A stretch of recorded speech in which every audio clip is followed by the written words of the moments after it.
Hello বন্ধুরা, তোমরা সবাই কেমন আছো? আশা করি ভালো আছো। তোমাদের সকলকে স্বাগত আমার অ্যালবাম চ্যানেলে। তো ব্যস্ততার মাঝখানে ব্লগ করতে পারি না, তো আজ একটু ছুটির দিন, তাই রিশুকে নিয়ে একটু ঠাকুর বাড়ি ঘুরে আসছি, মা আর শাশুড়ি মাকে নিয়ে।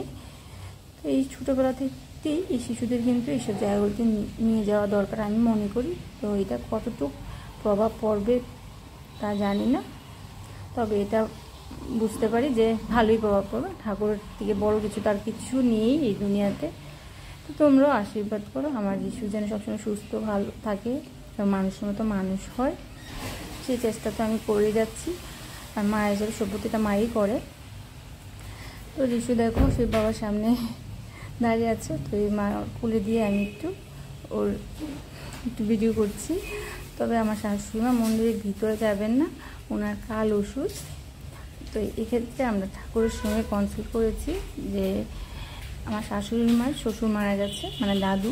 তো কাল ওষুধটা ওনার ছেলে আর ছেলের বউর উপর পড়ে না, তো আমরা মন্দিরে যেতে পারছি। আর আমার শাশুড়ি মা একটু দূর থেকেই ঠাকুরকে নমস্কার করছেন। এক্ষেত্রে আমি আর আমার মা আর রিশু মন্দিরে প্রবেশ করেছি। আর এখানে মোমবাতি ধূপকাঠি আমি জ্বালিয়ে দিচ্ছি।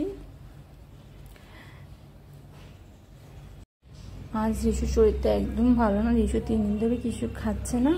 তো এই ভাবছি আরও যে একটু বাইরে থেকে একটু ঘুরিয়ে আনি ভালো জায়গা থেকে। ঠাকুরের থেকে ভালো জায়গা তো আর কিচ্ছু হতে পারে না। বন্ধুরা যারা অলরেডি সাবস্ক্রাইব করে নিয়েছে তাদের অসংখ্য ধন্যবাদ। আর যারা এখনও সাবস্ক্রাইব করুন প্লিজ আমার চ্যানেল থেকে সাবস্ক্রাইব করে নিয়ে পাশে থেকো।